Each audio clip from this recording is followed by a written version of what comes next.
Hola, bienvenidos a todos. Bienvenido a la comunidad de WordPress en Bolivia. Soy Santi y hoy tenemos un tema muy interesante y relevante para todos los desarrolladores, administradores de sistemas y profesionales de la tecnología. Hoy hablaremos de cómo automatizar los despliegues de WordPress utilizando las prácticas del C y CD, que es integración continua y despliegue continuo, e infraestructura como código LACE. Saludamos a Carlita que está presente. Hola chicos, a todos, ¿cómo están? Muy buenas tardes, noches. Feliz de verlos a todos. Este va a ser nuestro último meetup del año, en realidad. Y hemos preparado una charla muy interesante para los que se unen por primera vez a nuestra comunidad. Comentarles de que esta es una comunidad que ya la tenemos por varios años, en la que siempre estamos tratando de hacer charlas, por lo menos una vez al mes, si se puede. Todas son de carácter gratuito. Si no las hacemos en línea, también hemos hecho algunas en presencialmente, pero bueno, por esta vez estamos haciendo online.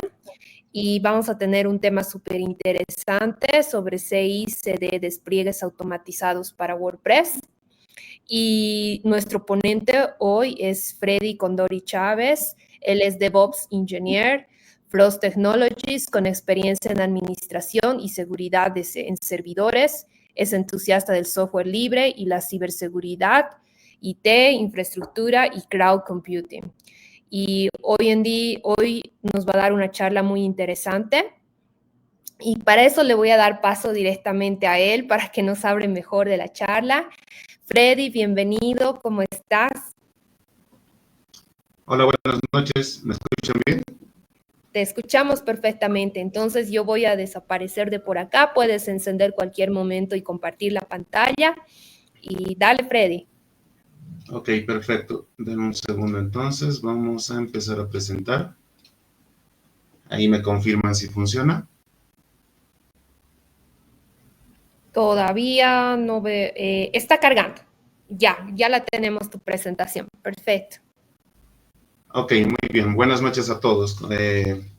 Encantado y gracias por la invitación de la comunidad. El día de hoy vamos a hablar sobre automatizaciones, vamos a hablar sobre la cultura DevOps, vamos a hablar sobre resumir tareas repetitivas. Vamos a buscar un poco de optimización de nuestro tiempo para hacer las tareas que hacemos todos los días en el trabajo. ¿Ya? La charla que estoy viniendo a presentar el día de hoy titula CICD, despliegues automatizados con WordPress. Lo que básicamente quiero mostrar acá es que nosotros a solo comando podemos desplegar, podemos instalar un WordPress, ya sea desde la base, sea desde una base de datos, con un almacenamiento persistente, que sea a prueba de fallos. Vamos a intentar desplegar algún tipo de infraestructura como modelo. Y ahí, bueno, la ventaja de todo lo que voy a hacer es que voy a dejar el repositorio, me falta terminarlo todavía, pero gran parte del proyecto ya está iniciado. Lo que básicamente hace el repositorio es crear un balanceador de carga de tipo aplicación, donde va publicando un sitio web con WordPress.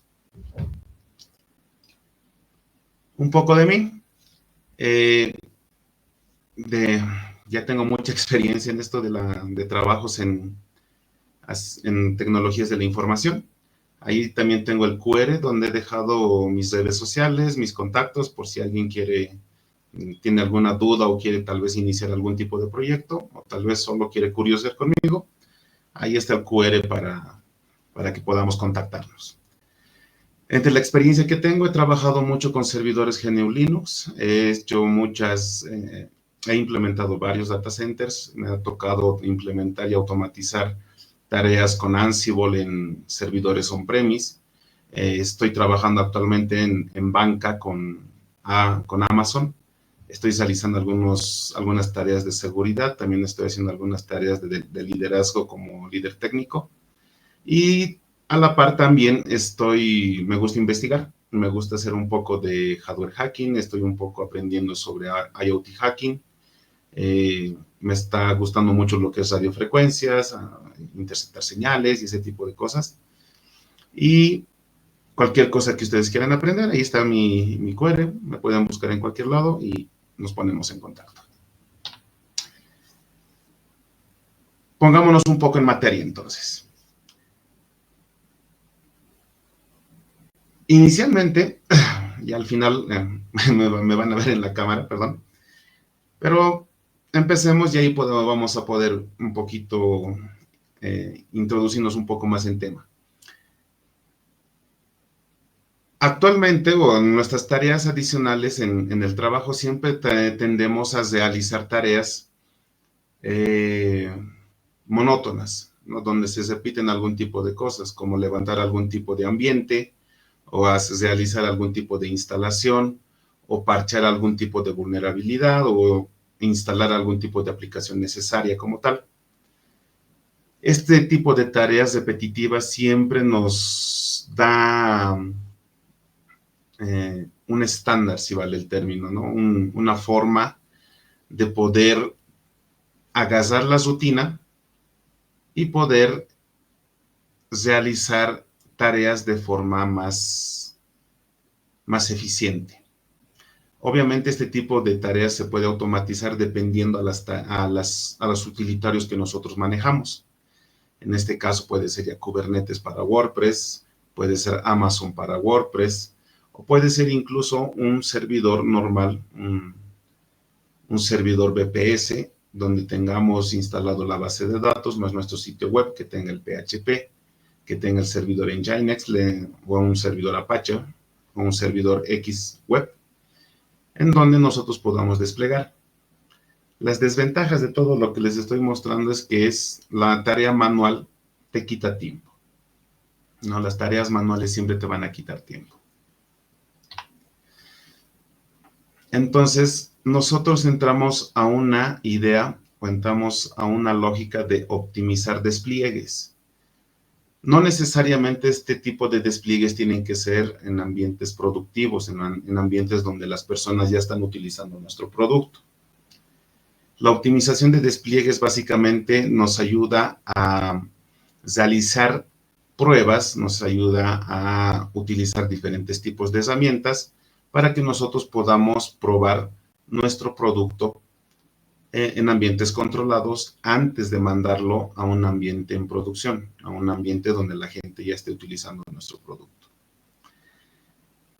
Para el caso explícito de WordPress, nosotros tenemos lo que es el flujo CI/CD, donde nosotros podemos generar algún tipo de script, algún tipo de programa que nos permite automatizar la instalación de los utilitarios necesarios de WordPress. También existen herramientas para el lado de WordPress como Kubernetes. Kubernetes nos permite desplegar un proyecto completo donde nosotros vamos a poder tener una base de datos, vamos a poder manejar imágenes Docker con la última versión de WordPress. Y esto también se puede manejar como infraestructura, como código. Y vamos a poder desplegar nuestra aplicación como nosotros queramos. La primera vez para WordPress siempre es relativamente fácil automatizarla, no tanto porque tenemos que realizar configuraciones dentro de los archivos de WordPress para el config de la base de datos, el nombre y ese tipo de detalles. Si nosotros vamos a manejar algún tipo de configuración de alta disponibilidad, también tenemos que enseñarle a WordPress cómo tiene que comportarse detrás de toda la infraestructura en donde está desplegado. WordPress también también existe otro tipo de lógica dependiendo a las necesidades de nuestra organización, donde podemos utilizar algún proveedor en la nube. El más conocido, o por lo menos el que yo utilizo, es el de Amazon, el AWS, en donde podemos instalar una máquina virtual o un conjunto de máquinas virtuales. También vamos a poder instalar una forma de auto-scaling. Lo voy a explicar más adelante. La alta disponibilidad es muy importante, es decir, que nosotros tenemos que tener una infraestructura a prueba de errores, en donde, ¿qué pasa si nosotros hacemos caer un servidor en X lugar y queremos que nuestra aplicación siempre esté arriba? Entonces, la alta disponibilidad es un concepto que nos ayuda a pensar en esos posibles panoramas, ¿no? Esos posibles ambientes donde nosotros podemos experimentar un apagón total de internet, un apagón de energía eléctrica, un terremoto. Entonces nosotros podemos mapear eso en nuestros riesgos y poder tener algún tipo de plan de contingencia. En los flujos de trabajo CI/CD, ustedes ahí están viendo la pirámide de automatización, que básicamente implica que nosotros podemos iniciar desde una plataforma de versionado, que en este caso puede ser Git. Podemos utilizar GitLab, podemos utilizar Bitbucket, podemos utilizar GitHub. Estas tres herramientas nos permiten utilizar algún tipo de agente de integración continua. ¿Qué quiere decir esto? Que es como un mayordomo a quien yo le enseño cómo debería de hacer las cosas, y cuando yo le doy la orden de ejecutar, este mayordomo empieza a hacer todas las cosas que yo le he enseñado. Instalar dependencias, crear algún tipo de recurso, generar algún tipo de DNS. Todo depende mucho de cómo nosotros configuremos este detalle. En este caso, el inicio del proceso siempre va a ser un commit. Cuando nosotros estamos trabajando con código, a veces muchas personas dicen que un CMS, o por lo menos algunas personas creen que un CMS como WordPress no se puede versionar. ¿Ya? En este caso, tiene una forma de versionado, donde nosotros podemos guardar o salvaguardar la información del WordPress como el core principal, el software principal. También podemos versionar lo que es los templates que estamos utilizando. Depende mucho de cómo nosotros organicemos para poder tener un control del software que nosotros estamos utilizando. Obviamente esto en un ambiente donde nosotros tenemos WordPress, el código, almacenado en algún tipo de servidor. En el caso de Kubernetes, por ejemplo, ya no se puede versionar como tal, más que el código que despliega el Kubernetes como tal. Pero nosotros ya directamente podemos cambiar la versión en base a la imagen que vamos a utilizar en el despliegue. Luego, el disparo de pipelines, lo que les decía, nosotros podemos utilizar, si queremos hacerlo en una infraestructura on-premise donde nosotros necesitamos el control total, podemos utilizar Jenkins. Jenkins está desarrollado en Java, Jenkins tiene la lógica de agentes que hacen como el mayordomo que ejecuta todo.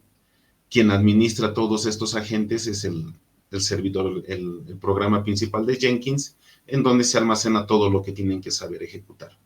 Si necesitan claves, se almacena en el servidor de Jenkins. Si necesitan algún tipo de acceso especial, si necesitan algún tipo de orden específica, todo se tiene que almacenar en un lugar, todo se tiene que centralizar en un lugar. Si nosotros no vamos a utilizar Jenkins, una buena opción también es GitLab CI/CD, donde igual genera algún tipo de pipeline. Un pipeline como tal es un archivo, por lo general YAML, que nos permite manejar configuraciones u órdenes que va a ejecutar un agente de integración continua. Este archivo le podemos decir que ejecute, que instale ciertas cosas, que descargue cierto código, que maneje cierto tipo de contraseñas. Depende mucho de cómo nosotros tenemos armado este detalle. Y entre todo el mundo de utilitarios que podemos utilizar para la integración continua, está también GitHub, ¿no? Que es un análogo, o sea, un servicio similar a GitLab CI/CD. Y si nosotros no queremos utilizar alguno de estos, podemos hacer algo como scripting, podemos manejar algún tipo de servicio adicional. Todo depende mucho de nosotros, ¿no? De cómo vamos a manejar la administración de nuestra infraestructura. Las etapas de prueba. Ustedes saben que no todos los productos, o por lo menos no se debería de sacar productos directamente a producción. Tampoco se debería de probar algún tipo de producto directamente a producción, ¿no? A esa lógica que nosotros tenemos de no utilizar cosas o no probar software en ambientes productivos, le podemos agregar etapas de prueba. ¿Qué pasa si nosotros estamos desarrollando algún tipo de módulo? ¿Qué pasa si nosotros estamos intentando parchar algún tipo de mal funcionamiento de nuestro server, algún tipo de error que está saltando por ahí? ¿Cómo hacemos nosotros eso? Entonces ahí podemos agregar pruebas unitarias. Las pruebas de integración. Como WordPress, al ser un CMS muy utilizado, tenemos que saber interpretar cómo es que nosotros vamos a hacer que se comporte este WordPress. Si ustedes se han dado cuenta, cuando manejamos un WordPress de forma local, ahí entraría la clasificación de un sistema o un servidor monolítico, donde dentro del servidor va a estar la base de datos, el servidor web, los PHPs, las librerías necesarias de PHP. Tal vez necesitemos ahí configurar de una mejor forma todo el detalle del comportamiento para una alta disponibilidad de WordPress. ¿Ya? En este caso, también las pruebas de integración van de ese lado. Nosotros, por lo menos un DevOps o alguien que esté haciendo arquitectura para el despliegue de nuestro sitio web con WordPress, tenemos que tener bien en claro cómo va a funcionar nuestro WordPress. Ahí, por ejemplo, la alta disponibilidad como tal no está pensada con un WordPress que trabaja de forma monolítica, ¿no? Ahí vamos a ver cómo es que vamos a lidiar con este detalle. Despliegue automatizado. Una de las ventajas cuando nosotros manejamos algún tipo de proveedor en la nube, como Amazon, Google Cloud, Azure, Microsoft, incluso empresas un poquito menos conocidas como DigitalOcean, Linode, Contador, lo que ustedes quieran. Varios de estos proveedores ya nos facilitan la administración de recursos utilizando el concepto de infraestructura como código. Nosotros podemos crear un código en donde vamos a poder setear recursos de hardware, almacenamiento, creación de base de datos, algún tipo de configuración en el servidor donde tiene que correr nuestro WordPress. ¿Ya? Todo ese detalle ya tendría que estar ahí considerado. La infraestructura como código nos ayuda a justamente eso, automatizar todo lo que nosotros necesitamos. Y si en algún momento nosotros queremos destruirlo, pero seguir teniendo el inventario de todo lo que hemos manejado, también tenemos que definir ciertas reglas de comportamiento. En el ejemplo que hemos preparado, que vamos a ver más adelante, es un proyecto relativamente simple, donde está generando una red privada, donde va a empezar a levantar servidores con WordPress. Estos servidores con WordPress se van a asociar a un balanceador de carga, y este balanceador de carga va a tener un dominio. ¿Ya? Eso es lo que vamos a desplegar enseguida. Como les digo, me ha faltado aumentar en la base de datos, pero vamos a hacer una descripción de todos los componentes que podemos utilizar en Amazon. Muy bien. Un despliegue de WordPress en Kubernetes. Básicamente, si no hemos manejado mucho lo que es Kubernetes, si ustedes han manejado algún tipo de forma de containerización de aplicaciones como Docker, Podman o similares, saben que nosotros podemos desplegar nuestras aplicaciones dentro de una imagen de tipo contenedor, sea Docker o sea Podman. Kubernetes lo que hace es orquestar, administrar una granja de contenedores Docker o una granja de contenedores. Hasta ahí lo podemos decir. ¿Qué pasa si nosotros tenemos 100 contenedores Docker con nuestra aplicación de WordPress? ¿Cómo lo administramos? ¿Cómo nosotros hacemos que funcione de forma eficiente? Ahí es donde entra Kubernetes para ayudarnos a administrar esto. ¿Cómo es que se administra esto? Existe la lógica de pod. Un pod puede tener varios contenedores Docker funcionando por detrás. ¿Ya? Podemos tener N pods desplegando N contenedores Docker. Depende mucho. ¿Ya? Si ustedes se dan cuenta, Kubernetes nos facilita en tener este detalle. Administrar N contenedores Docker. Pero pasa lo propio. ¿Qué pasa si nosotros queremos...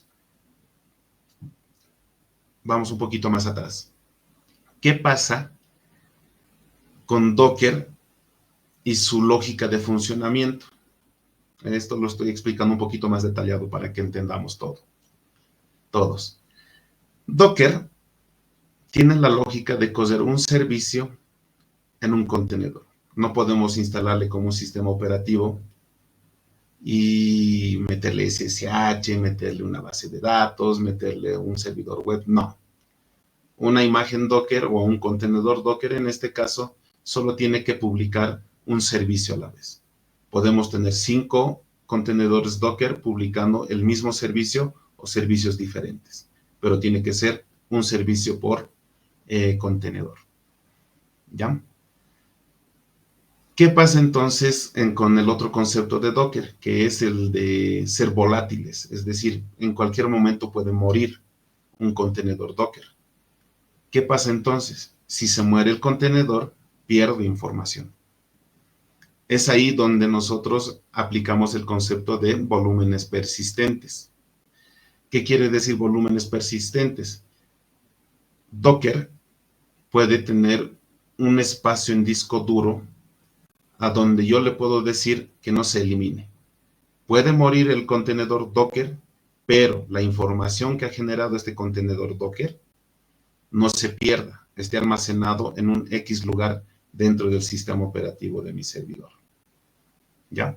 A eso se refiere con persistencia de información, de almacenamiento. Luego, bases de datos. Otro concepto de Docker o otro concepto en contenedores, y muchas veces esto igual depende al caso de uso, nosotros podemos desplegar bases de datos, pero lo recomendable siempre es llevarlo a un servidor dedicado, es decir, tener un FIESO o tener una máquina virtual con tu base de datos instalada y que tus imágenes Docker sean accesibles o puedan acceder a ese servidor de base de datos. ¿Ya? ¿Es posible manejarlo dentro de Kubernetes? Sí. ¿Es posible desplegarlo? Sí. Pero también hay que enseñarle a no perder la información. ¿Ya? Y ahí también se sigue aplicando lo que es el concepto de la persistencia de la información.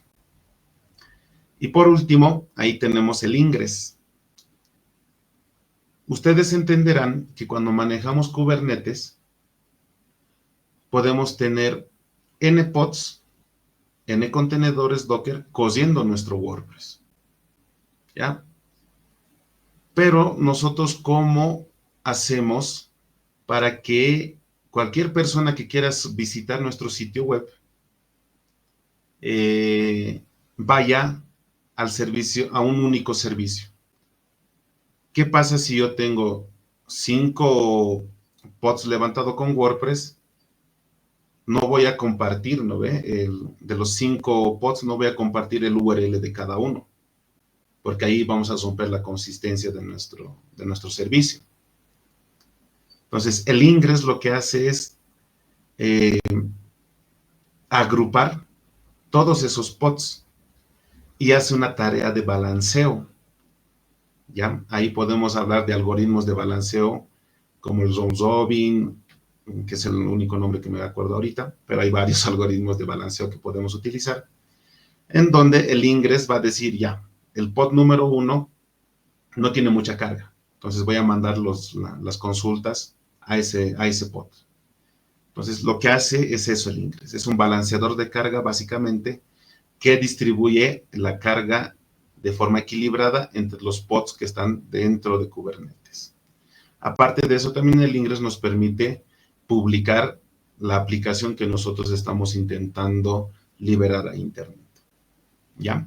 Y ahí lo que ven en la imagen básicamente es eso, ¿no? Manejo de volúmenes persistentes, el Ingress también maneja una URL, en este caso también el pod es el servicio interno que estamos publicando, que en ese caso en el pod estaría nuestra instalación de WordPress. Este en el caso de Kubernetes. Y los volúmenes persistentes. ¿Qué quiere decir esto? Que no debemos de perder información. ¿Ya? Kubernetes lo vuelvo a repetir.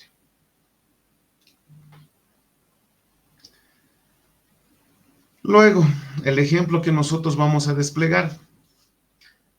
También podemos automatizar la forma de instalación de un WordPress en un proveedor en la nube.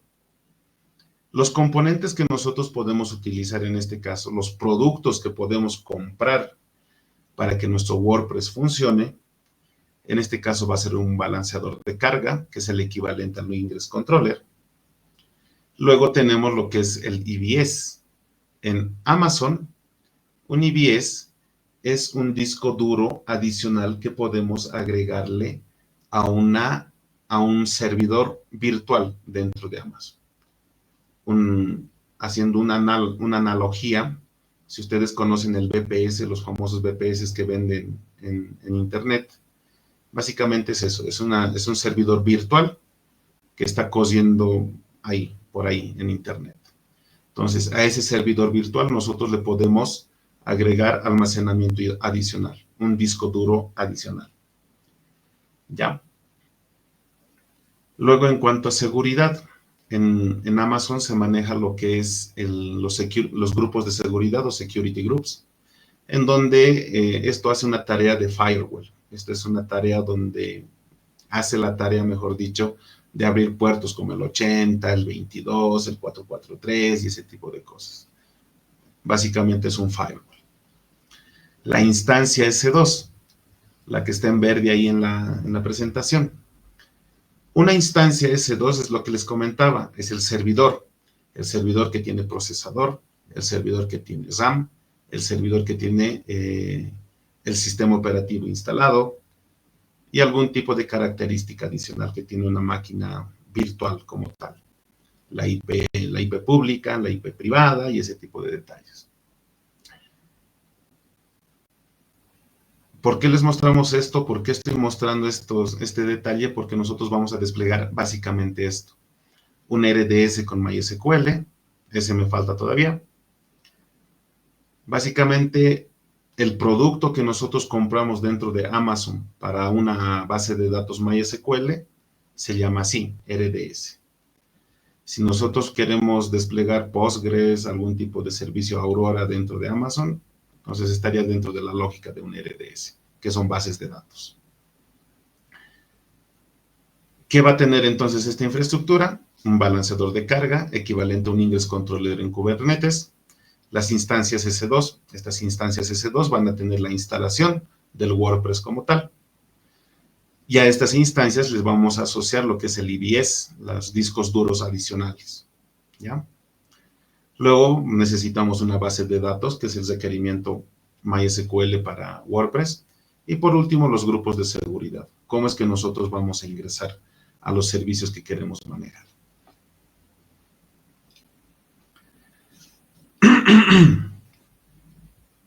Por último, bueno, ya para terminar, para ir terminando, una infraestructura de alta disponibilidad implica varias cosas, ¿ya? La imagen que ustedes están viendo a continuación es algo o es un plus que nos facilitan los proveedores en la nube. ¿Qué quiere decir esto? Los proveedores en la nube manejan una lógica de zonas de disponibilidad. Estas zonas de disponibilidad básicamente son data centers que están ubicados en zonas estratégicas dentro de un país, dentro de un continente, ¿ya? En donde básicamente tu configuración de infraestructura local o de infraestructura corporativa, perdón, puede estar desplegada en Estados Unidos, en diferentes ciudades de Estados Unidos, o en su defecto en algún otro país como Europa, por Francia, dependiendo mucho de cómo manejamos la configuración. Estas zonas de disponibilidad lo que básicamente son data centers ubicados estratégicamente en el globo, en nuestro planeta. ¿Ya? Réplicas de bases de datos. Nosotros podemos instalar una base de datos, podemos administrar una base de datos, pero una base de datos no solamente es un servidor que está almacenando información. Varias bases de datos, en especial Postgres, manejan configuraciones de tipo MISOR, manejan configuraciones de master-slave, es decir, de maestro y esclavo, y ese tipo de cosas. ¿Ya? Entonces, es muy recomendable que nosotros podamos configurar bases de datos de tipo espejo, de tipo MISOR, en donde nosotros podamos solo backupear la información que tiene nuestro servidor principal, respaldar la información que almacena, y esa base de datos de tipo espejo solo almacene la información. No responda nada ni nada por el estilo. Cuando en algún caso, por X o Z razón, muere nuestra base de datos, podemos promover la base de datos que estábamos utilizando como espejo y volverla máster.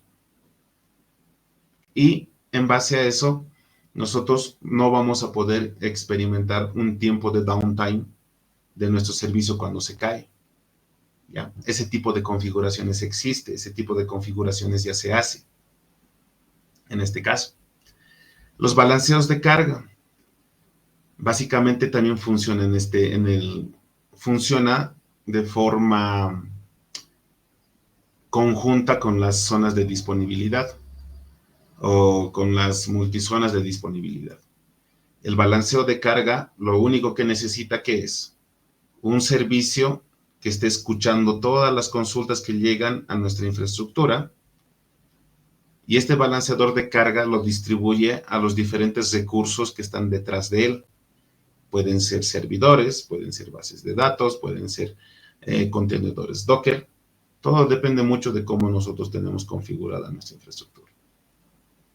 Y por último, el monitoreo continuo. Existen conceptos de monitoreo continuo, existen prácticas de monitoreo continuo, existen N herramientas para hacer monitoreo continuo. Muchas veces nosotros vemos que cuando se despliega o cuando nosotros pasamos a producción cierto producto, este producto ya no se monitorea, ya no nos interesa verlo más. Pero el concepto de monitoreo continuo implica eso, ¿no? De decir, ya tengo mi aplicación, ahora necesito sacar información. ¿Cuántas visitas recibe? ¿Cuántos ataques estás recibiendo? ¿O qué tipo de pruebas de vulnerabilidades le están llegando? ¿Qué tipo de IPs se están intentando conectar a mi aplicación web? ¿Qué formas de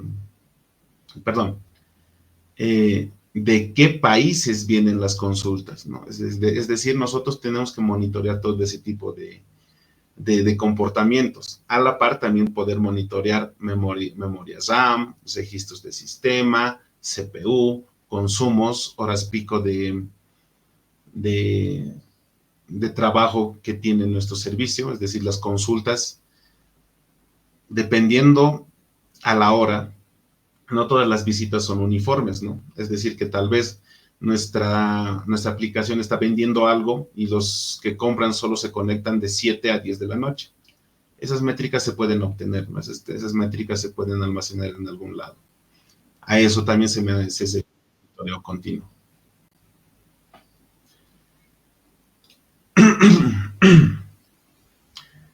Beneficios. Ahí tengo que corregir el 6CD. Los beneficios de manejar integración continua y el continuous delivery es básicamente evitar que nosotros tengamos downtime de nuestros servicios alargados.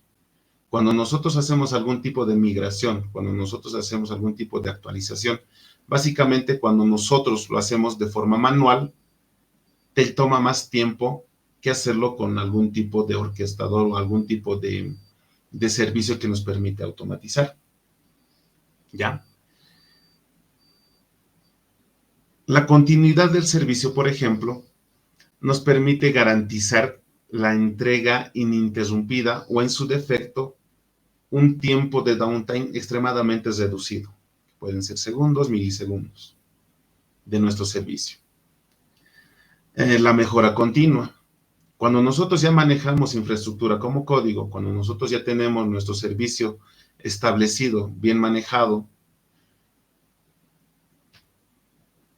con sus políticas de comportamiento, todo pensado para que sea actualizable o escalable en desarrollo, entonces también es una de las ventajas manejar lo que es la mejora continua. La recuperación rápida. Yo antes de presentar esta charla, he hecho pruebas de ejecución del código que nosotros tenemos. Ya es decir, he creado instancias S2, he creado grupos de auto-scaling, he creado un balanceador de cargas, security groups, he hecho la prueba, he corregido, he desarrollado scripts, he hecho la prueba de mi Nginx, cómo va a funcionar por detrás y ese tipo de cosas.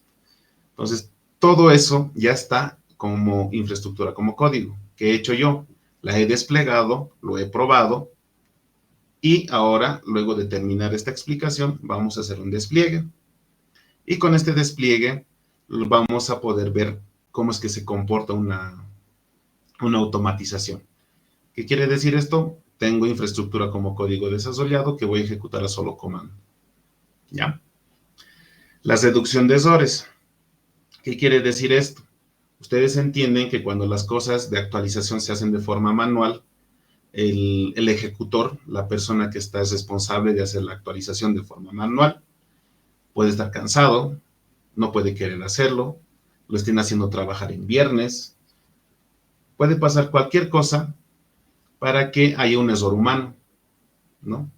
Y a veces también obtener el error de la persona que ha ejecutado también es complicado, ¿no? En el sentido de que tal vez no nos va a decir todo lo que ha hecho, y puede haber en algún lugar algún tipo de mala configuración, algún mal seteo de variables, puede ocurrir cualquier cosa. En cambio, cuando nosotros manejamos nuestro proyecto como infraestructura, como código, tenemos todas las variables seteadas en algún lado, tenemos nuestra aplicación o nuestro WordPress versionado en algún lado, o nosotros tenemos ya los archivos de configuración para desplegar con los secretos que nosotros tenemos que asociar a nuestra infraestructura. Todo eso puede estar ya directamente en algún tipo de repositorio, ¿no? En algún tipo de archivo encriptado. Entonces, también se minimiza ese riesgo de error. La escalabilidad y redundancia. Yo siempre digo que esta es una característica bien importante del lado del proveedor en la nube. ¿Ya? La alta disponibilidad es lo que les comentaba, ¿no? Tener diferentes data centers distribuidos en diferentes países o en diferentes ciudades como tal. Eso nos ayuda a nosotros a tener redundancia. ¿Qué pasa? Un ejemplo X, por ejemplo. ¿Qué pasa si yo tengo un data center en La Paz, uno en Cochabamba, uno en Santa Cruz? ¿Y qué pasa por X o Z razón en La Paz? Por algún tipo de conflicto se corta la energía eléctrica, no hay internet y ese tipo de cosas. Entonces mis nodos o mis data centers que están en Santa Cruz y en Cochabamba van a hacer el trabajo que no va a hacer el data center que está en La Paz. Entonces esa estabilidad y redundancia es lo que ayuda mucho en los proveedores en la nube. ¿Se puede hacer configuraciones en servidores on-premise con este tipo de comportamiento? Sí, se puede. Pero igual tiene un monto, ¿no?, de mantenimiento como tal. En este caso, nosotros, aquí en Bolivia, por lo menos el existe la disposición de no manejar información sensible fuera del país, ¿no? Entonces, ahí hay otras formas de manejar, ¿no? Establecer una red interna entre instituciones del Estado. Todo depende mucho también de la voluntad de cómo se quiere hacer estas cosas.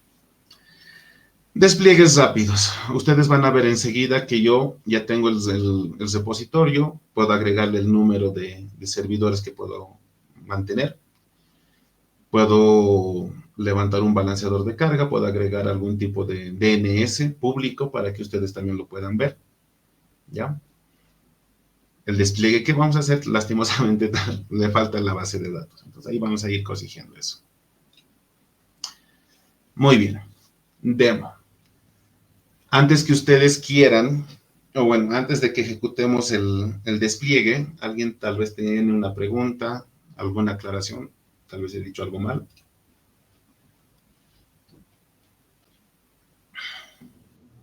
No tenemos todavía ninguna pregunta, pero para todos los que están siguiendo la presentación, pueden hacer las preguntas en los comentarios de la transmisión de Facebook. Ok. Si todavía no hay preguntas, vamos a la demo entonces. Ahí vamos a apagar la cámara un ratito.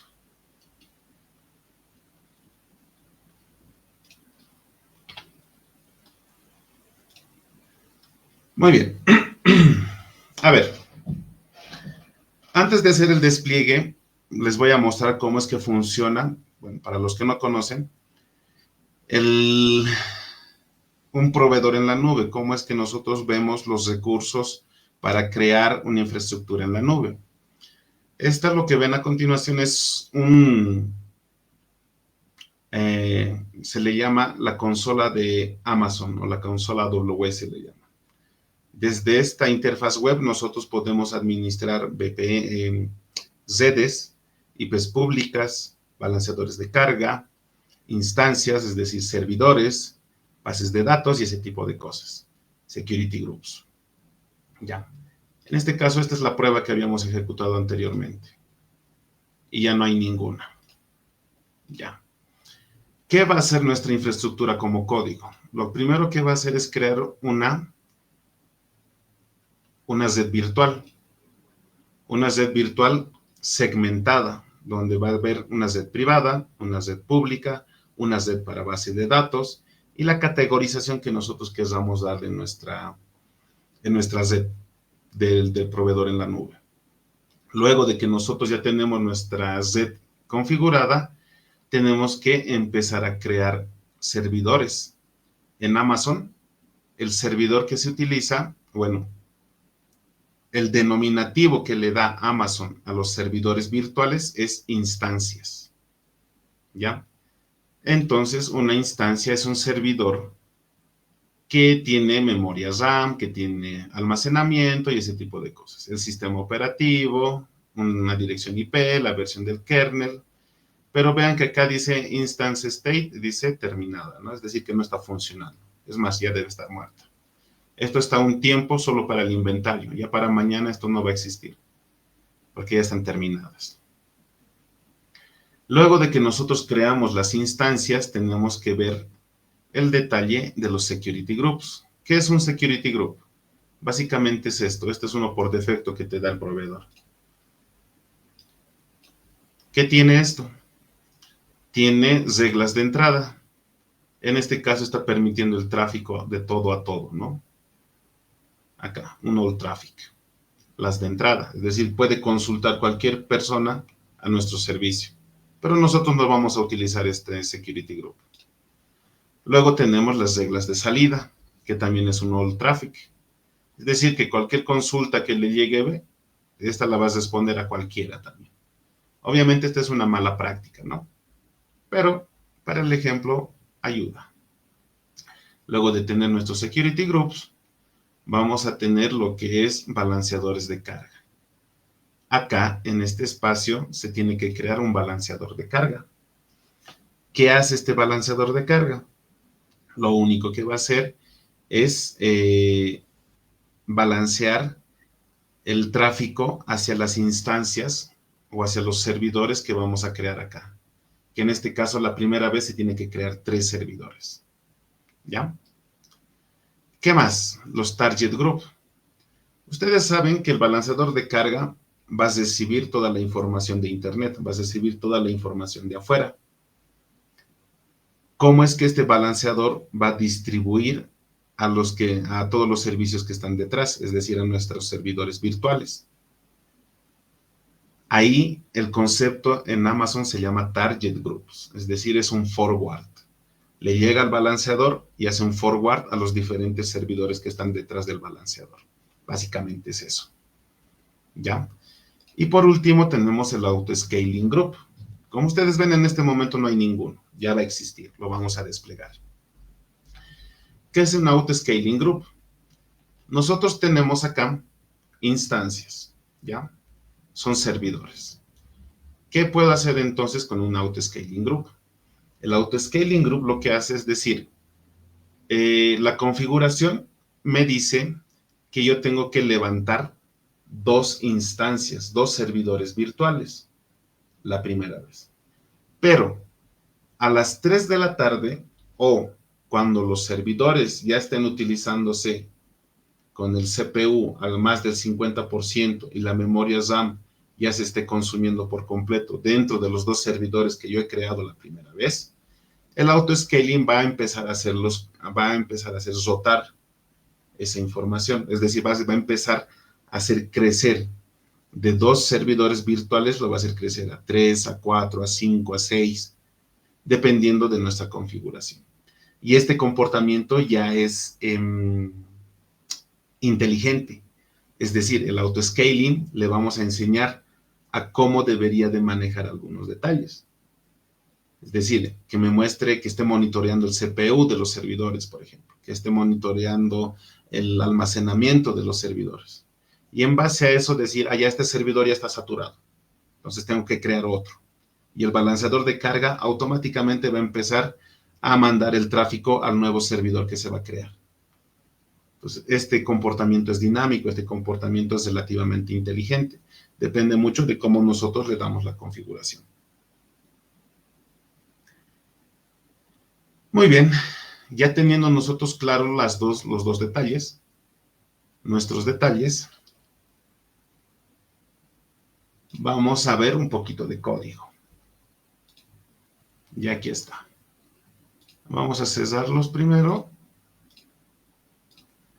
Ojo que estos son solo ejemplos simples. Lo vamos a pulir un poquito más cuando liberemos el código. Pero aquí está. ¿Qué pasa entonces acá?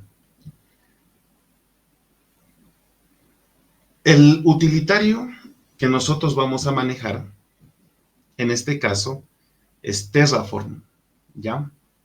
Amazon como tal tiene su propia herramienta para manejar infraestructura como código, ¿ya? En lo personal no muchos lo utilizan, solo la gente que es fans de Amazon utiliza esa herramienta como tal. Pero el más popular en este caso es Terraform. Terraform es un pseudolenguaje que tiene su propia interpretación para manejar infraestructura como código. El lenguaje se llama HCL, HashiCorp, ya no me acuerdo qué significa el C y el L, pero es el HCL. Ya, administra, sabe comunicarse con el API de Amazon para crear los recursos. Ya, puede eliminar, editar, crear, lo que ustedes necesiten. Ya. Previa configuración inicial. También este tipo de herramienta nos permite manejar el versionado, nos permite manejar módulos, nos permite manejar versiones y siempre hay mejoras continuas de este utilitario como tal. ¿Ya? ¿Qué más? Si nosotros queremos empezar, iríamos por esta configuración inicial.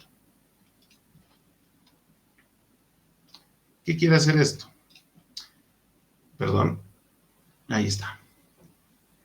Básicamente acá yo le estoy diciendo a Terraform que va a utilizar el API de Amazon. Y la versión que tiene Terraform para esa, la más actual, es la 5.80.0. Y le estoy diciendo la región, en este caso US East 1, es la región del norte de Virginia, el más popular, el que más se utiliza. Ya. Aquí solo le estoy diciendo a Terraform, por favor, vamos a utilizar Amazon en la región North Virginia. Eso es lo que le estoy diciendo en este caso. Luego le estoy diciendo VPCs, es decir, la red de mi infraestructura en la nube. Le estoy diciendo, primero, se va a llamar de esta forma, ¿ya? Que en este caso es una variable. Vean que acá le estoy diciendo que se llama, que es un módulo. ¿Qué quiere decir esto? Que voy a utilizar algo ya preconstruido para yo no complicarme tanto con código. Y la versión de algo preconstruido es la 5.16.0. Le estoy dando el nombre. Así se va a llamar la VPC dentro de Amazon. Ahí estoy viendo que me están diciendo que aumentemos la fuente. A ver. Ahí tal vez sí se nota. Ahí. Muy bien. Lo que nosotros estamos haciendo en la línea 5 es darle un nombre a la red que va a tener nuestro Amazon, nuestra infraestructura, y le estoy diciendo que maneje un bloque de IPs de quebrado 16, ¿no? Es decir, son N números de asignación IP que vamos a poder utilizar. A esa asignación se le llama CIDR. Luego, en la línea 8, ¿qué le estoy diciendo? ¿Se acuerdan de las zonas de disponibilidad? Ahí está. ¿Qué le estoy diciendo? Digamos, esta es una availability zone. Yo le estoy diciendo que en un data center X, en un data center A, me genere esta red. Y en un data center B, me genere este otro segmento de red. Y a este le vamos a llamar privado. También necesito IPs, necesito un segmento de red público para asignarle IPs públicas. Entonces le voy a llamar Public Subnet y le estoy diciendo, en este data center A, por favor, genérame este segmento de red para IPs públicas. Y en este data center B, genérame este otro segmento de red. Y en aquí, si se dan cuenta, es el quebrado 24 solamente.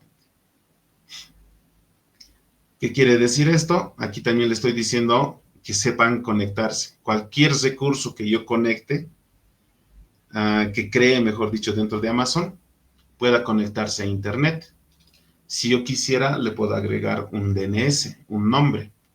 Y también le estoy agregando el soporte a ese DNS, es decir, que los recursos que yo genere dentro de esta red puedan ser compatibles o se les pueda asignar algún tipo de nombre DNS.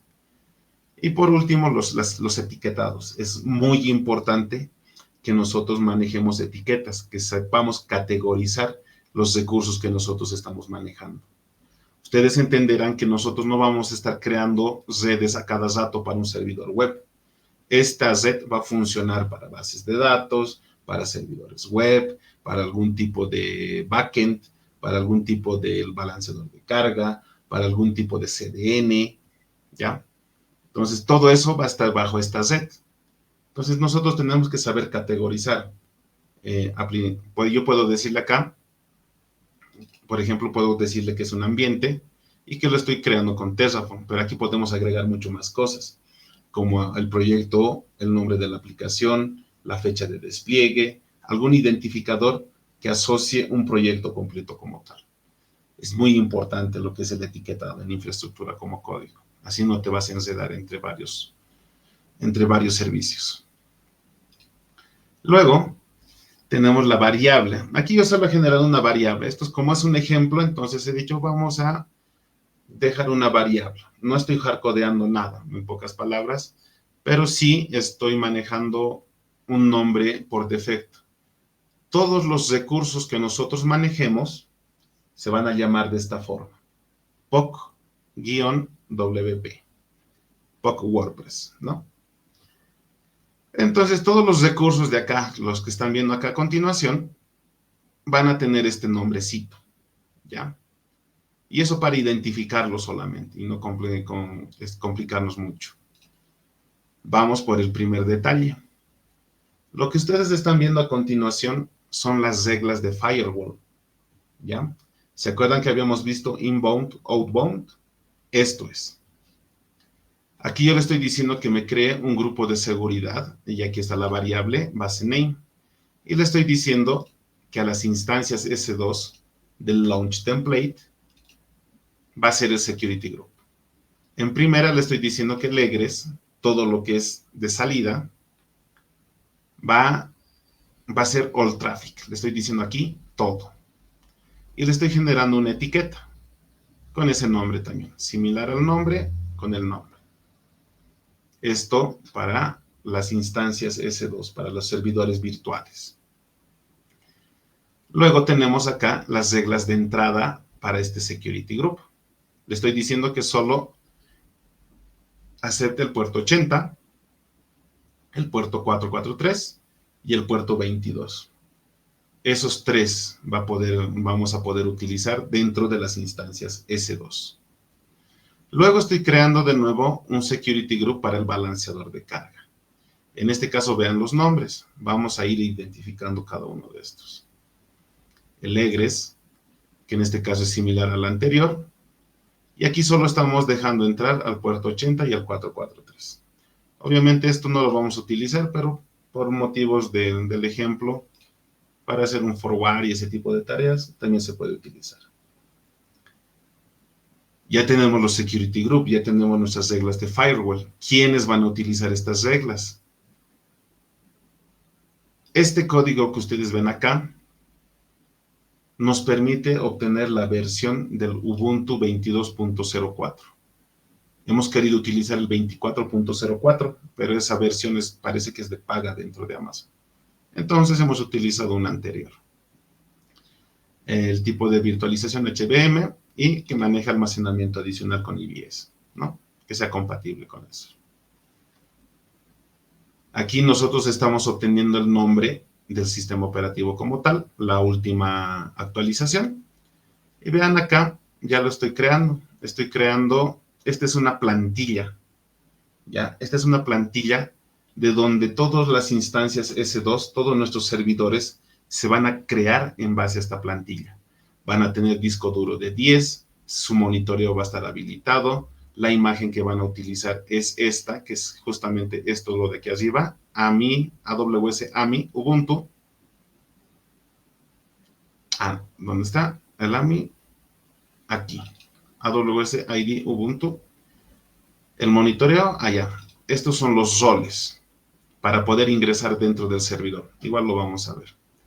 Esta configuración es necesaria para que nosotros podamos ingresar al server y ver qué problemas puede estar ocurriendo si es que nuestro servicio está funcionando mal.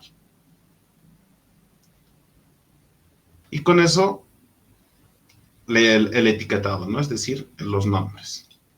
Este IAM ya es un poquito complejo de manejar, pero lo que nos permite como tal este código es manipular o podernos conectar a una instancia o a un servidor dentro de Amazon. ¿Ya? Entonces aquí nos permite justamente eso, ¿no? Poder ingresar a ese servidor y poder manipular la shell.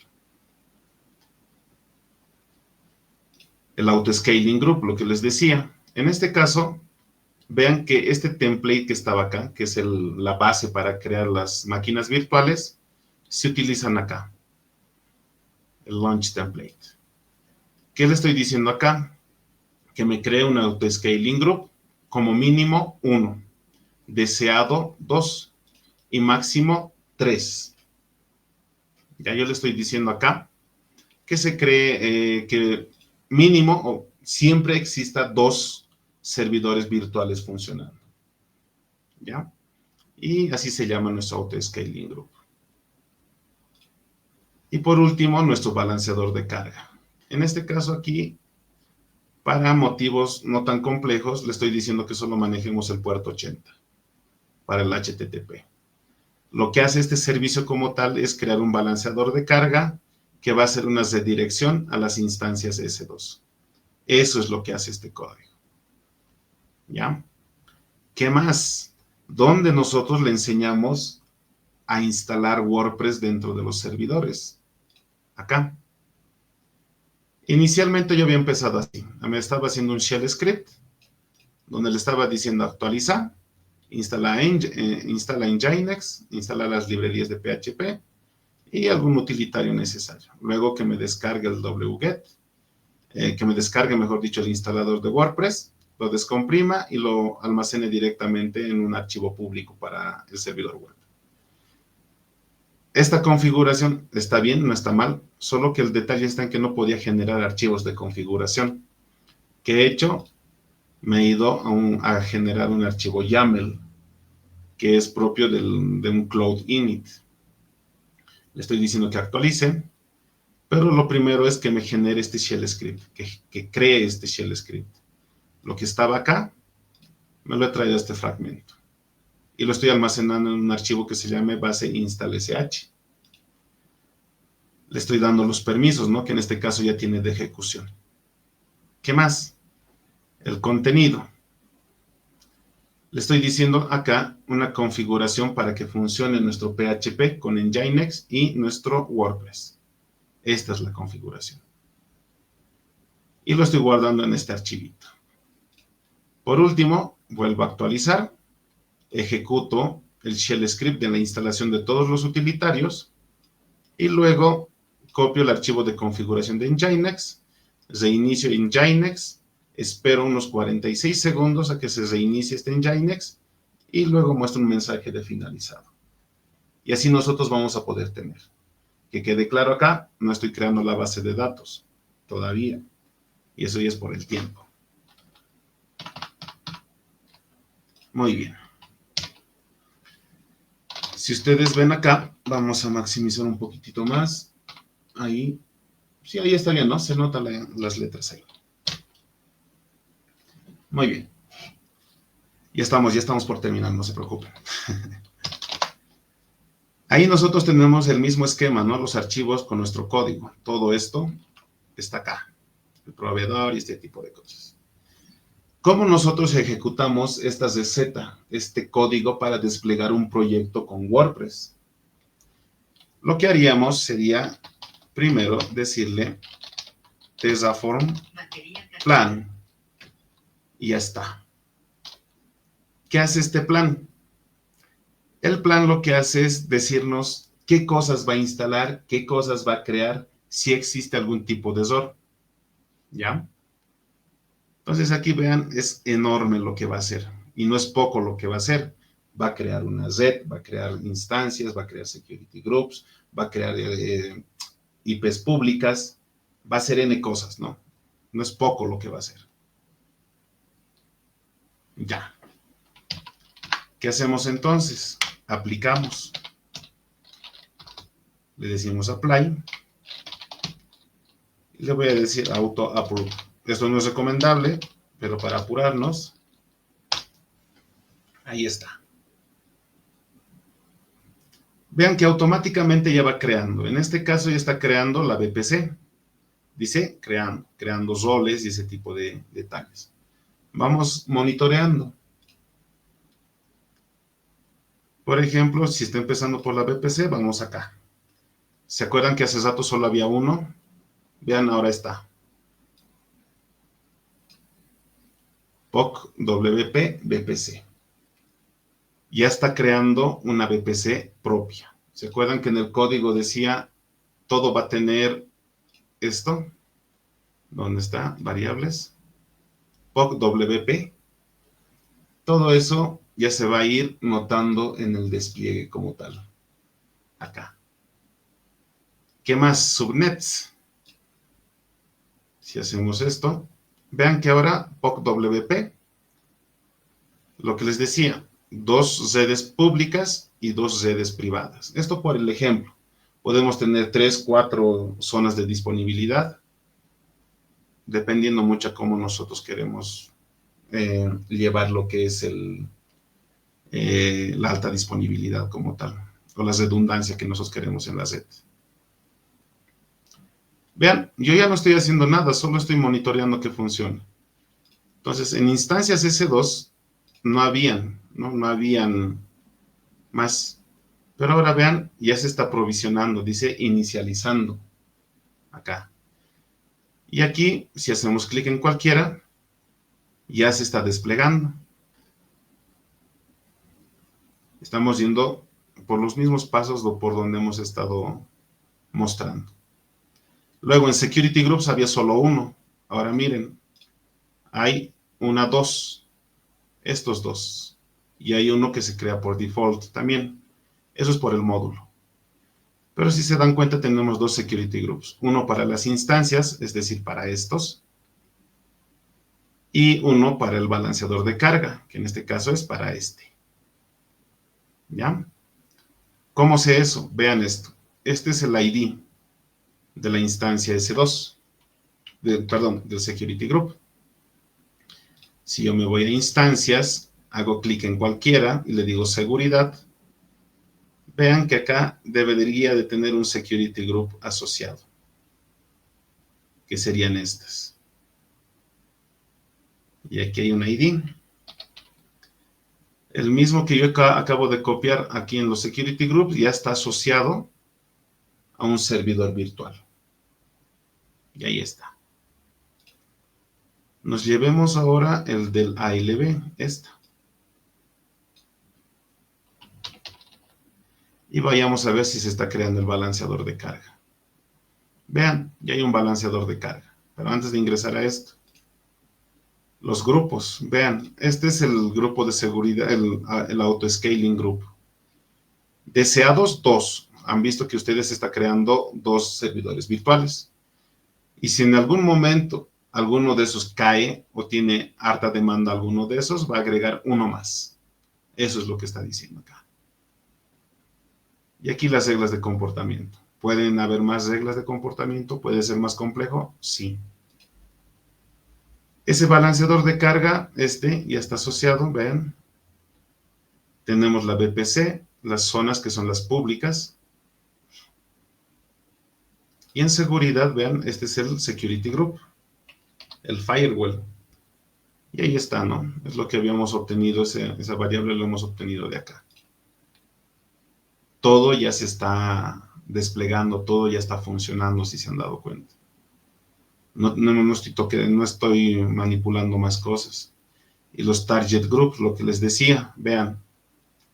Lo que en este momento estamos haciendo es que estos 2 servidores que están en la red privada puedan ser consultados por el balanceador de carga que es público.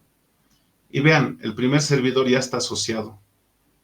Nos falta este otro nomás. Un healthy quiere decir que algo ha pasado aquí, un error en este ha pasado.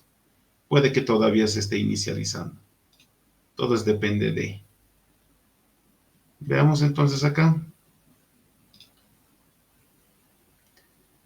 Aquí se sigue inicializando, entonces por eso, ¿no?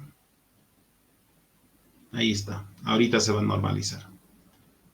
¿Cómo entonces nosotros validamos que ya tenemos un WordPress listo para configurarse con la base de datos y ese tipo de cosas? Me voy a Load Balancer. Y acá le hacemos clic al balanceador.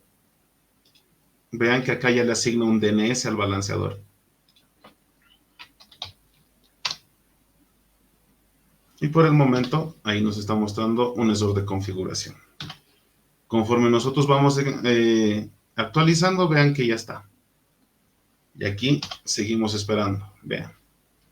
Como se está desplegando, hay que darle tiempo, ¿no? Hay que darle tiempo para que termine de configurar, hay que darle tiempo para que cualquier cosa pase en este caso. Ya todo lo que tenga que pasar, tiene que pasar ahí. Pero si se dan cuenta, yo ya tengo un DNS, ya tengo una configuración para base de datos, ya tengo configurado la alta disponibilidad. Y así, esta es la prueba de concepto sencilla que les puedo mostrar haciendo utilización de todos los recursos que tengo a mano con un proveedor en la nube.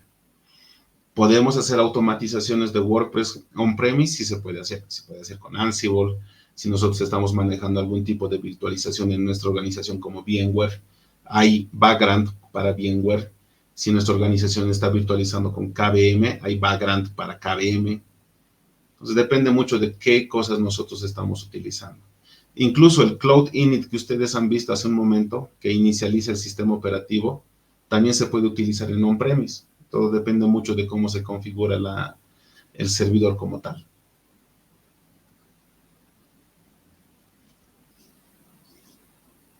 Solamente eso. Ahora sí, si alguien tiene alguna duda, alguna pregunta. Hay una pregunta que tenemos, bueno, una duda nos dicen. Muchas veces el desarrollo no siempre se hace con código. Actualmente los page builders han ganado mucho espacio, incluso en proyectos medianos a grandes, como cómo hacer CI, CD en estos escenarios, imaginando que más de un desarrollador trabaja en el proyecto. Es una duda de Juanito. Ya,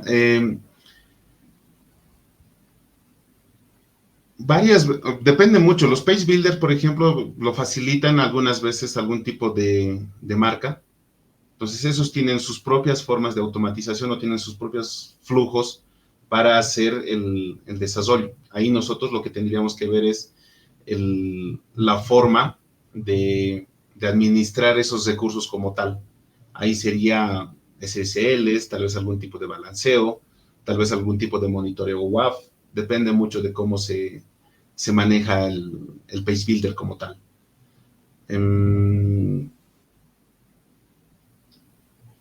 Más que todo es eso, ¿no? ¿Cuánta libertad te da el utilitario para poder administrar este tipo de servicios? Depende mucho de eso. Ahí no sé si has respondido tu pregunta, Juanito.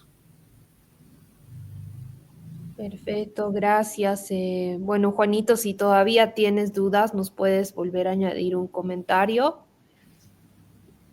O si no, o también les recordamos a los que están presentes, cualquier duda que tengan o tienen en este momento, pueden escribir a través de los comentarios de la transmisión de Facebook, o tal vez los que están también en el grupo de WhatsApp y prefieren escribir desde ahí la pregunta, también estamos monitoreando.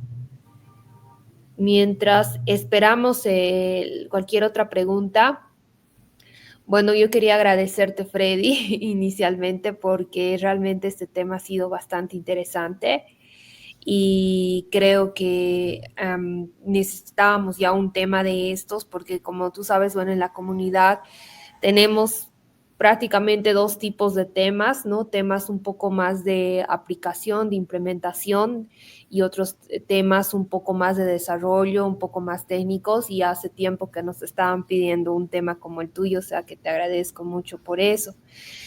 Mientras tanto, tengo una pregunta. ¿Cómo asegura el flujo CI/CD la confiabilidad en los despliegues automatizados al pasar por etapas como pruebas unitarias e integración? Ya, no sé si ustedes han visto el símbolo de infinito de DevOps, y también a raíz de eso hay un símbolo infinito de DevSecOps. ¿Qué quiere decir esto? Que es lo que básicamente se establece es un flujo con diferentes tipos de utilitarios para garantizar este tipo de despliegues automatizados. Un ejemplo, las pruebas unitarias depende mucho del desarrollador. ¿Qué quiere decir esto? Que el desarrollador, aparte de tener su aplicación hecha, también tiene que desarrollar las funciones para realizar las pruebas unitarias. Obviamente ellos no los van a ejecutar. Quien lo va a ejecutar va a ser nuestro utilitario o nuestra herramienta CI, que puede ser GitLab CI y ese tipo de cosas. Si nosotros queremos analizar el código, si nosotros queremos ver que nuestro código tenga buenas prácticas de desarrollo o incluso detectar algún tipo de vulnerabilidad, también se inserta ese tipo de herramientas al flujo CI y al flujo CD. ¿Ya? ¿Qué quiere decir esto? Que nosotros podemos tener una etapa de desarrollo en donde podemos ejecutar pruebas unitarias, análisis de código, algún tipo de control de versiones, dependiendo mucho de cómo esté establecida nuestro flujo. ¿Ya? Entonces, es así como nosotros podemos garantizar nuestro flujo, sea cual sea el código que estemos desarrollando. Incluso el código que ustedes han visto hace un momento tiene malas prácticas. E incluso ese tipo de código se analiza antes de desplegar algún tipo de infraestructura. ¿Ya? Entonces depende mucho de cómo está establecido el flujo, qué herramientas se utilizan, qué tipo de controles están establecidos en el código desde el desarrollo, para que nosotros podamos decir, sí, nuestro producto va a salir bien, nuestro producto ya puede ir directamente a producción, ¿no? Y también hay etapas establecidas. Nosotros tenemos etapas de desarrollo, etapas de QA, donde se analiza la calidad, ¿no?, de nuestro producto como tal, y si pasa esas dos etapas, recién es un candidato para irse a producción como tal, ¿no? Entonces, no directamente nosotros establecemos los flujos hacia producción, sino que hay etapas anteriores que nos permiten hacer ese tipo de análisis antes de ir a producción. Perfecto, gracias, Freddy. Tenemos otra pregunta, ya en un momento la vamos a ver aquí. Ahí está. La pregunta de Noé es, como resumen en cuanto a automatización de tareas, ¿qué tareas primordiales de WordPress puede automatizarse durante un despliegue? ¿Como actualización de plugins o cuáles otros? Ya, eso depende mucho. Si estamos hablando de una automatización donde la infraestructura tiene alta disponibilidad, nosotros más nos enfocamos en almacenar todo lo ya construido en discos duros adicionales, es decir, que solo la base del WordPress esté en los servidores, como hemos visto acá, ¿ya? En el caso de manejarlo en Kubernetes, podemos enfocarnos en sí a actualizar algún tipo de plugins dentro de nuestro despliegue como tal. Pero sería irresponsable decir, esta es la receta para hacer tal cosa con WordPress. WordPress, en base al tipo de despliegue, al tipo de infraestructura donde esté instalado, se puede manejar algún tipo de detalle, ¿ya? En el caso de la infraestructura que acabamos de desplegar, sería un poquito más complejo actualizar los módulos o los plugins que tiene el WordPress, ¿no? Más que todo porque como está diseñado para alta disponibilidad, los servidores que están detrás tienen que ser uno solo mismo, una sola versión, una sola copia. Y esos van a consumir información de otro lado para no mezclar información como tal, ¿ya? Y si fuera del lado de Kubernetes, ahí como la imagen ya está establecida, podemos manejar algún tipo de script o algún tipo de utilitario que nos permita hacer actualizaciones de los módulos también. ¿Se puede combinar? Sí, pero hay que saber cuidar en qué lado de nuestra infraestructura estamos, ¿no? Es decir, si mi WordPress está publicado para alta disponibilidad de forma que utilice templates para desplegar nuevas instancias o nuevos servidores, o del lado de Kubernetes donde ya tengo todo y solo tendría que cambiar un manifiesto YAML para poder actualizar algún tipo de tarea, ¿no?, dentro de WordPress. Depende mucho. Ok, gracias. Tenemos nuestra siguiente pregunta. ¿Cómo asegura Kubernetes la persistencia de datos y la exposición pública de WordPress utilizando volúmenes persistentes y recursos ingres? A ver, si nosotros vamos a manejar un Kubernetes on-premise, es decir, un Kubernetes que está en un data center de una organización, el almacenamiento ya es el volumen persistente como tal, se utiliza dentro del servidor asignando cierto espacio de disco duro para Kubernetes, que ya no es volátil, sino puede ser un LVM instalado donde se va a almacenar la información de Kubernetes, ¿no? Esa sería una cosa. La persistencia de datos básicamente es eso, un lugar exclusivo donde se almacena información sensible dentro del servidor donde está corriendo Kubernetes. El pod, al igual que un container, es volátil, puede morir cualquier rato, pero ese pod genera información. Solo hay que enseñarle a este pod dónde tiene que guardar la información sensible. Solo hay que enseñarle y decirle, aquí tienes que guardar esto. Y cuando te mueras, no vas a perder esa información. ¿Ya? Ok. Ahora, los recursos Ingress, ¿cómo hacemos la exposición de un WordPress? Perfecto.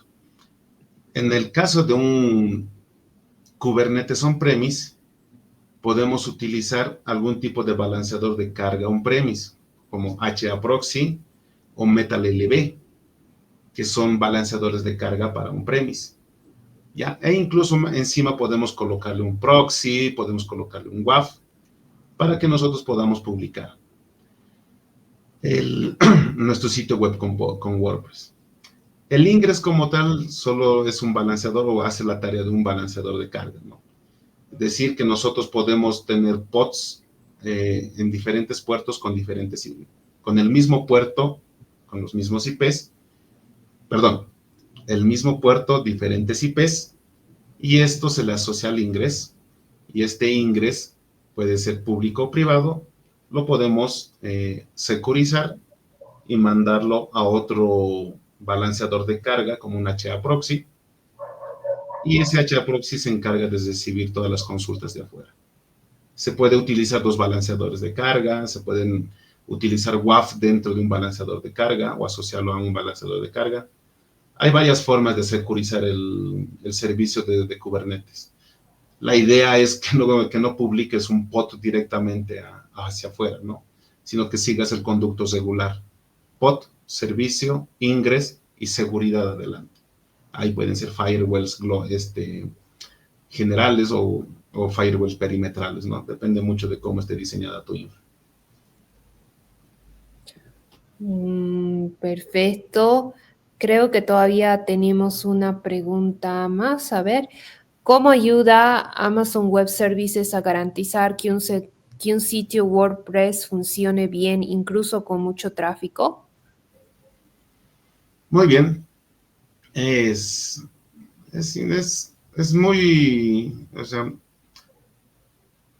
Amazon tiene N productos para garantizarte este tipo de cosas. Si vos tienes un sitio web con WordPress que tiene que ser público para N continentes, así siendo exagerados, podemos utilizar CloudFront. CloudFront es un CDN que básicamente es un caché por región, ¿no? Y tu sitio web va a estar cacheado por región y vas a responder más rápido en diferentes regiones. Y a ese CloudFront le puedes agregar un WAF, un Web Application Firewall, ¿ya? Si no vas a utilizar CloudFront, puedes utilizar lo que es certificados SSL, igual un WAF asociado a un balanceador de carga, y ya, con eso ya puedes tener. También podemos hacer geolocalización, es decir, que nuestro servicio solo sea visible en nuestro país, que también es posible, se puede hacer.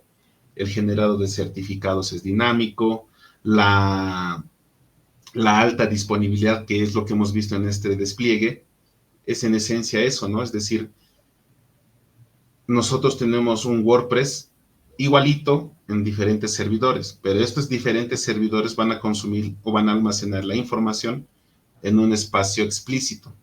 La información sensible se guarda en otro disco duro. Entonces tenemos 3, 4, 5 servidores que van a consumir de un solo lugar centralizado donde está la información sensible. Estos servidores se saben conectar a la base de datos y entonces esa base de datos también puede ser única. Si se dan cuenta, es como un embudito donde entra de todo, ¿no? Como en el embudo la boquita es grande, entra de todo, pero conforme vaya siendo la necesidad, es más granular, ¿no? el flujo de datos. Es decir, que detrás del embudo puede haber algo mucho más grande, bases de datos, discos duros adicionales, algún tipo de cifrado SSL. Todo depende mucho de esos detalles. Ok. Y tenemos una última pregunta. ¿Cómo ayudan CI/CD y la alta disponibilidad a mantener servicios siempre funcionales y eficientes? Es lo que habíamos comentado anteriormente. Alta disponibilidad quiere decir que nosotros podemos tener un servicio que es propenso a que se caiga, que deje de funcionar por X o Z razón. Cortes de energía eléctrica, que el internet se vaya, que un disco duro funcione, que que el dispositivo de red en el servidor se muera. Puede pasar cualquier cosa, ¿ya? ¿Qué pasa entonces si nuestro servicio, nuestro servidor, esté solo en un data center, es decir, en un solo lugar, en la ciudad de La Paz, digamos? En tal dirección está nuestro data center. Y en esa dirección o en esa ciudad se cae el internet, hay un derrumbe, hay un deslizamiento, puede pasar cualquier cosa. Entonces, y ese data center muere. Entonces, eso no es alta disponibilidad, si se dan cuenta, porque todo nuestro riesgo está centralizado en un solo data center. La alta disponibilidad piensa que tenemos que tener los recursos distribuidos. Lo que les decía, puedo tener un data center en La Paz, otro en Santa Cruz, otro en Cochabamba. Si algo le pasa a La Paz, la redundancia está en que yo tengo dos respaldos más que están en Santa Cruz y en Cochabamba. ¿Ya? Ese es el principal poder de los proveedores en la nube, que ellos tienen data centers, aparte de que su sede está en Estados Unidos, tienen data centers en Brasil, tienen data centers en China o en Japón, dependiendo de las políticas, y eso hace que tus servicios que se distribuyan en esos servidores, si en alguno le pasa algo, los otros van a seguir funcionando. Esa es la alta disponibilidad que siempre se busca.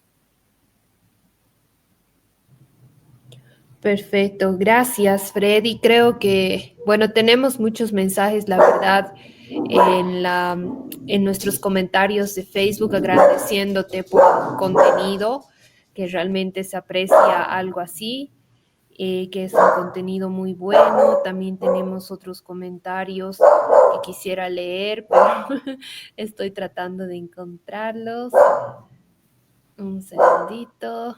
Aquí ya nos están llegando. Gracias, Freddy, por responder, por el tema de la charla. Muchos comentarios muy buenos, la verdad, de nuestros asistentes. Y yo, bueno, como te decía, quería agradecerte nuevamente por habernos dado este tema, por habernos ayudado con el mismo. Y es un tópico genial, como dice Juanito, pocas veces tocado. Y a los que han asistido, bueno, han visto, tenemos la transmisión en Facebook, la tienen ahí, pueden accederle en nuestra página de WordPress. Más bien, aprovechen para darle un like a nuestra página de la comunidad de WordPress y ahí siempre estamos publicando todos los eventos que tenemos. Freddy, ¿dónde estás tú? Tengo esa curiosidad, ¿en qué ciudad? En la ciudad de La Paz, vivo acá. En La Paz, ¿no? Sí, yo también estaba con esa idea, pero no estaba 100% segura. Y bueno, también Freddy, a ti, a todos, te invitamos a que nos puedas difundir también a todas las personas en La Paz. Sin bien, nuestra comunidad de Cochabamba aquí hace a veces los eventos presenciales, muchas veces las hacemos en línea, entonces a todos tus contactos que puedas difundirles para próximas charlas y que te invitamos a ti también, obviamente, para las siguientes charlas. Y tal vez esta yo creo que es definitivamente la última del año, pero en enero ya vamos a tener una nueva agenda con temas muy interesantes. Y bueno, muchas gracias. No sé si tienes algo más que decir, Freddy. No, gracias por la invitación. Sí, a veces por cuestiones de tiempo no acepto mucho, pero esta vez gracias por la invitación. Me gusta mucho dar charlas, igual es interesante siempre preparar contenido tal vez a medida o tal vez presentar algo más curioso, ¿no? Y ahí cuenten conmigo para siguientes eventos, ¿no? Para siguientes charlas si quieren. Perfecto. Muchas gracias, Freddy. Muchas gracias a todos los que están en la transmisión. Muchas gracias también a Santiago por ayudarme a organizar la transmisión. Y bueno, gracias a todos y que, bueno, si no, ya no nos vemos más este año, desearles que tengan lindas fiestas, un poco anticipado, pero yo creo que no vamos a llegar a organizar otra reunión este año. Que tengan lindas fiestas, que la pasen muy bien y todo lo mejor para el próximo año. Bueno, gracias. Buenas noches a todos. Chao. Buenas noches. Chao.